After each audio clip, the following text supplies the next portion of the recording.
YouTube channel पर आपका हार्दिक स्वागत है। आज हम पढ़ते हैं प्राचीन राजस्थान की प्रमुख सभ्यता। सभ्यता उसे कहते हैं जो प्राचीन काल में नदियों के किनारे पे मानव निवास हुआ करता था और वो किसी कारणवश उजड़ गया है और अब वो अवशेष के रूप में हमें खुदाई में मिलता है। तो ऐसे बहुत सारे राजस्थान में स्थान थे, उनके बारे में हम पढ़ रहे हैं। राजस्थान में सर्वेक्षण और उत्खनन खोज स्टार्ट हुई थी 1871 में। तो हम प्रमुख सभ्यता स्थलों के बारे में देखते हैं। कालीबंगा। कालीबंगा हनुमानगढ़ में है, घग्गर नदी के किनारे। यह सभ्यता हुई थी घग्गर नदी के किनारे। कालीबंगा का शाब्दिक अर्थ है काले रंग की चूड़ियां, जो एक सिंधु भाषा का शब्द है। और ये घग्गर नदी के किनारे, और यहाँ पे हमें प्रमुख विशेषता मिलती है जूते हुए खेत। दोहरे जूते हुए खेत को विश्व में सर्वप्रथम यही अवशेष मिले एकमात्र। यहाँ पे जौ और गेहूं के खेत मिले हैं। दूसरी सभ्यता हम देखते हैं आहड़। आहड़ सभ्यता उदयपुर जिले में आइड नदी के किनारे, जिसे बेडच नदी भी कहते हैं। और यहाँ पे हमें मिट्टी के बेल की मूर्ति, दीपक और मिट्टी के बर्तन मिले। ये एक ताम्रयुगीन सभ्यता है। अगले गणेश्वर।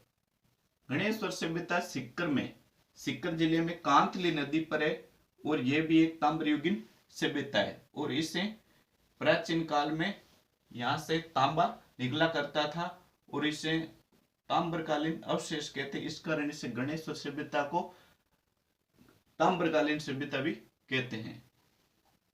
बेराट सभ्यता। बेराट जयपुर जिले में बाणगंगा नदी के किनारे हुई। बेराट सभ्यता में हमें मौर्य कालीन और महाभारत कालीन और गौतम बुद्ध से संबंधित अवशेष मिलते हैं। यहाँ पे मौर्य काल से संबंधित हमें अशोक का शिलालेख मिलता है, जिसमें मौर्य काल की जानकारी मिलती है। और महाभारत काल में यहाँ अर्जुन की गंगा, भीमताल, भीम डूंगरी आदि स्थान मिलते हैं। और यहाँ पे एक सोने का कलश मिला, जिसमें गौतम बुद्ध की अस्थियां के अवशेष मिले। तो ये हमें सब सारे बेराट में, जयपुर में बाण गंगा के किनारे वाली सभ्यता में मिले। अगली सभ्यता है सुनारी। सुनारी सभ्यता है झुंझुनू जिले में और ये एक लोहे युगीन सभ्यता है। और इसमें हमें एक लोहे का बहुत बड़ा कड़ाई मिला है और यहाँ पे लोहे प्रगलन की भटिया मिली है। झुंझुनू जिले में सुनारी सभ्यता। कुरड़ा सभ्यता।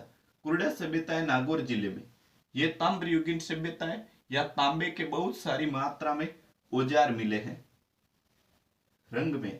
रंगमेल सभ्यता हनुमानगढ़ में है, घग्गर नदी के किनारे। यहाँ गुरु शिष्य की मूर्तियां मिली है। हनुमानगढ़ में रंगमेल सभ्यता में गुरु शिष्य की मूर्तियां मिली। अगली है सोनती सभ्यता। सोनती सभ्यता बीकानेर जिले में है और इसे कालीबंगा प्रथम सभ्यता के नाम से जाना जाता है। कालीबंगा प्रथम सभ्यता के नाम से। अगली सभ्यता रेड सभ्यता टोंक जिले में ढील नदी के किनारे। यहाँ पे सिक्कों का भंडार मिला है और यहाँ पे लोहे का उत्पादन किया जाता था, इसलिए इसे टाटा नगर भी कहते। प्राचीन काल का भारत का टाटा नगर। अगला है बागौर। बागौर सभ्यता भीलवाड़ा में और ये बागौर नदी के किनारे ये। और यहाँ पे जहां पे खुदाई हुई थी उस स्थान को कहते हैं महासतियों का टीला। महासतियों का टीला कहते हैं। और यहाँ पे सबसे पहले भारत में पशुपालन के अवशेष मिलते हैं। अगली है बालाथल सभ्यता। बालाथल सभ्यता उदयपुर जिले में, जहां पे हमें 11 कमरों का एक विशाल भवन मिला है और वहां पे मानव कंकाल के अवशेष मिले हैं। मनुष्य के कंकाल के अवशेष मिले। अगली सभ्यता है बांका। बांका सभ्यता है भीलवाड़ा में, जहां पे सजावटी यानी डेकोरेशन चट्टान के अवशेष मिले। अगली सभ्यता गरदड़ा सभ्यता, जो बूंदी जिले में, और यहाँ पे हमें उड़ते हुए पक्षियों के चट्टान पे चित्र मिले। बयाना सभ्यता। बयाना भरतपुर जिले में और जहाँ पे गुप्तकालीन सिक्के मिले। नगर सभ्यता। नगर सभ्यता टोंक जिले में, यहाँ पे हमें मालव सिक्के मिले और ये मालव जनपद हुआ करता था। नगरी सभ्यता। नगरी सभ्यता चित्तौड़गढ़ में है और यहाँ पे सीवी जनपद हुआ करता था और सीवी जनपद के हमें सिक्के मिले हैं। नौह सभ्यता। नौह सभ्यता भरतपुर में रूपारेल नदी के किनारे, यहाँ पे जोखा बाबा की प्रतिमा मिली है।